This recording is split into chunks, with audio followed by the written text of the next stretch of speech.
Ward member का मृतदेह उद्धार बलांगीर पुईंतलारू आसीची एभली एक खबर। मृतक हेउचंती 40 वर्षीय बसु पसायत। से पद्मपुर रे वार्ड मेंबर थिले। आज किछि स्थानीय लोके कुआ निकट को जाइथिबा बेले मृतदेह भासुथुबा देखिकी पुलिस को देइथिले खबर। घटनास्थल रे पुलिस पहुंची छानबीन करबा सहित अग्निशम बाहिनी को उद्धार करिथिला मृतदेह। तेबे मृत बसुंक परिवार लोके हत्या अभियोग आनिछंती, कारण मृत बसुंक मुंडरे आघात लागिथिबा बेले तांको के हत्या करी कुआरे फिंगी देथिबार संदेह करूछंती परिवार लोके। बाहरे किछि लोकंक सहित पूर्व शत्रुता को नै पाटितुंड मध्य होई थाई पारे बा होई थिला एक कथा मध्य कहउछंती परिवार लोके।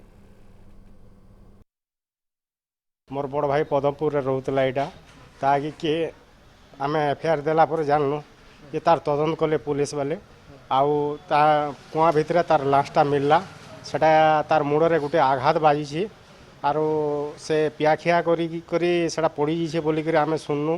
तार बाहर से दिन 6 बजे संध्यार माने सेटा ना जुक्ति तर्क गला होते तार उपरे गला दृढ़ कार्यानुष्ठान क्लियर हिसाब आर मोर भाई जे हेतु एतकी तार माने तार असुविधा करन से तार उपरे पूरा एक्शन नौन।